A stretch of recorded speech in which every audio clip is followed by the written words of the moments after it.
Bonjour à tous, bienvenue sur ma chaîne YouTube. C'est un plaisir de vous retrouver pour cette nouvelle vidéo qui aujourd'hui va s'intéresser aux études scientifiques. Faut-il leur accorder tant de crédit que ça? Ont-elles révolutionné la musculation et avons-nous grâce à elles vu le niveau des pratiquants s'élever au plus haut des sommets ou suis-je un peu dans l'exagération? Ma réponse dans cette vidéo.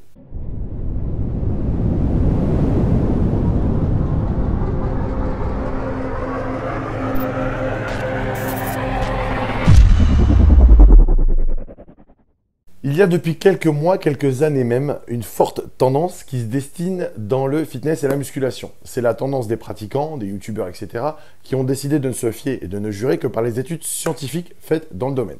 Ces personnes qui ont décidé que seules les études peuvent apporter quelque chose à l'entraînement, allant même jusqu'à totalement ringardiser l'expérience de terrain des coachs et des pratiquants de longue date, bien souvent en les prenant même un peu de haut, bah oui, parce que avoir lu une étude scientifique et la ressortir après, c'est comme si on l'avait pondu soi-même. Ça fait d'eux des scientifiques de haut vol et ça donne a priori le droit d'avoir l'air condescendant, voire même arrogant.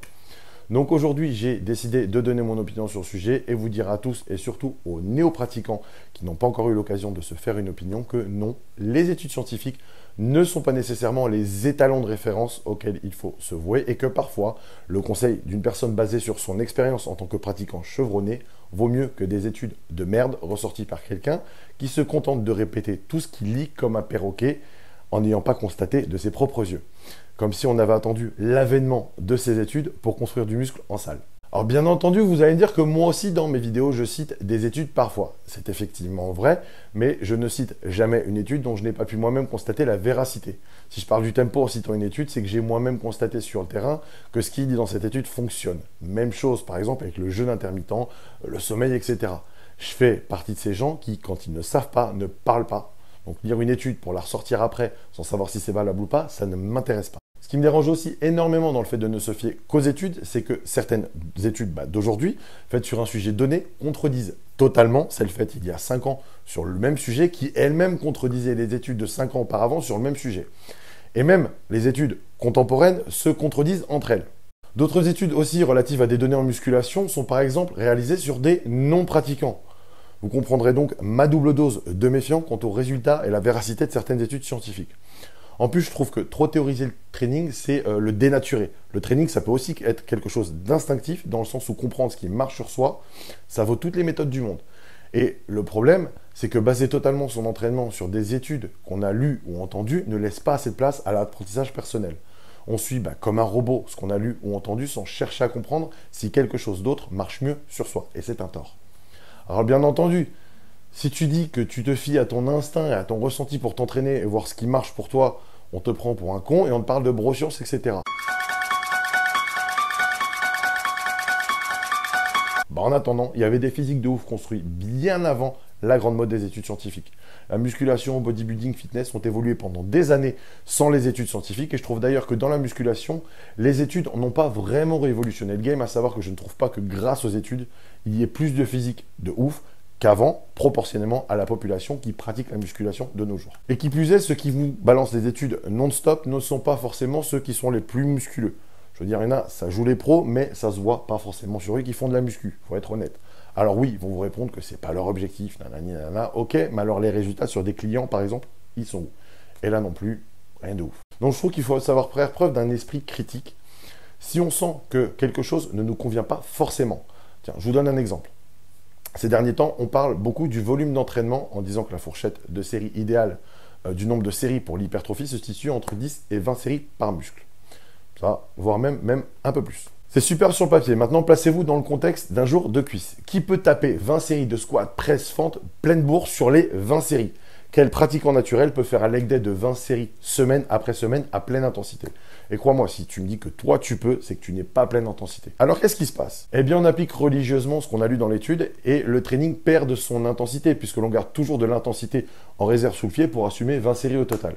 Et je peux vous dire une chose, le résultat de 20 séries de merde qu'on a gardé en réserve ne valent pas le résultat de 8 à 10 séries où on a tout donné.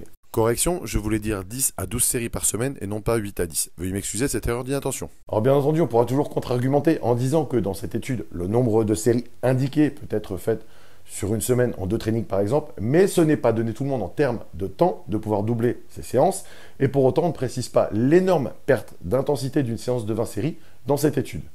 pratique contre théorie et c'est souvent le souci de ces études. Idem pour la diète. Pas de place au ressenti personnel et à l'expérience. On chante à tue-tête que tant que le déficit calorique est présent pour la perte de poids, eh bien tous les régimes se valent, que ce soit low carbs, carb cycling, cétogène, etc. Et que la répartition des macros n'a pas d'importance. Encore une fois, on ne tient absolument pas compte des différences entre les individus et on met tout le monde dans le même sac.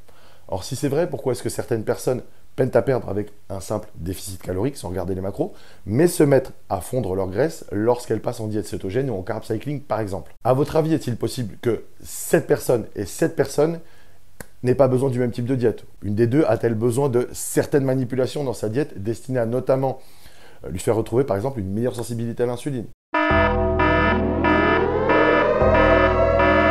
Votre attention s'il vous plaît, cette comparaison était bien entendu fictive et exagérée, mais elle résume un petit peu l'idée que j'essaie de vous faire passer. Merci d'avoir choisi BK Airlines. Et pourtant, énormément d'études démontrent que ce dont on parle ces derniers temps, c'est uniquement de la restriction calorique. Idem aussi pour la théorie des calories. Dire que ce qui compte pour changer physiquement, c'est le nombre de calories dans la journée et non pas la répartition de celles-ci à travers la journée. Ok, fais un seul repas dans la journée avec ton nombre de calories et vois si ton training est aussi efficace que quand tu as un nombre de repas plus important et mieux réparti. Il faut savoir nuancer. Même s'il est vrai que si tu ne peux pas faire autrement et que tu es obligé de manger en une fois toutes tes calories de la journée, il vaut mieux faire comme ça plutôt que de manquer de calories. Je te garantis quand même que l'énergie ne sera pas la même pendant ta séance si ton dernier repas date d'il y a 15 heures comparativement à si ton dernier repas date d'il y a 1h30. Même chose pour le métabolisme des protéines. Même si l'on ne sait pas forcément quelle quantité de protéines le corps peut en réalité métaboliser sur un seul repas, je pense que c'est une variante individuelle, j'émets un fort doute sur la capacité du corps à métaboliser par exemple 150 grammes de protéines en une seule fois comparativement à 20 ou 30 grammes répartis sur 5 ou 6 repas. Écoutez uniquement les études, c'est une preuve de manque d'expérience puisque je trouve que c'est totalement désindividualisé le pratiquant en considérant que tout le monde est à mettre dans le même sac et réagit aux mêmes règles. Et ça, les coachs de longue date et les pratiquants chevronnés les plus réfléchis savent que c'est totalement faux. Il y a énormément de profils différents qui répondent tous à des approches différentes. Bien évidemment, tout n'est pas bon à jeter et fort heureusement, bon nombre d'études sont de qualité et nous ont fait avancer sur les divers secteurs concernés par l'entraînement en musculation. Mais vous devez rester pondéré dans l'importance que vous porterez une étude, surtout si votre expérience perso vous fait ressentir que le comportement inverse fonctionne mieux pour vous.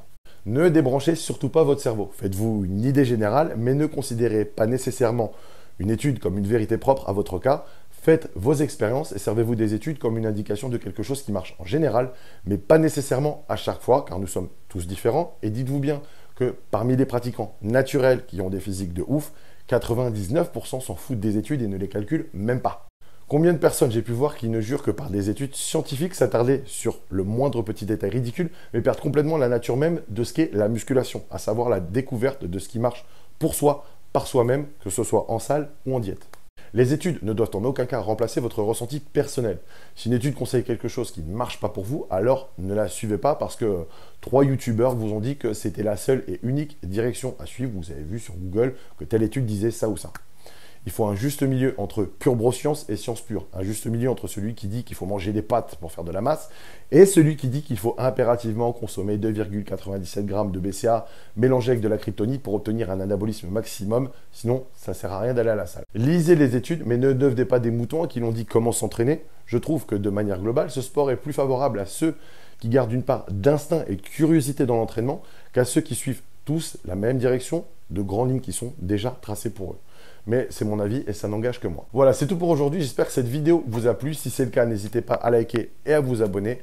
Pensez aussi à activer les notifications pour être au courant dès qu'une de mes vidéos sort. Et si vous avez des questions, n'hésitez pas à les laisser en commentaire. Pour ceux qui veulent en savoir plus, vous pouvez vous rendre sur mon site www.bkcoaching.com où vous trouverez mes articles, mes offres de coaching pour hommes et femmes, mes programmes de perte de poids Fat Blaster et de prise de masse Size pour hommes et pour femmes, ainsi que mes e-books d'entraînement eux aussi pour hommes et pour femmes. Vous pouvez aussi tout simplement cliquer sur les liens que je mets en barre de description. Retrouvez-moi aussi sur Instagram, bika-coach.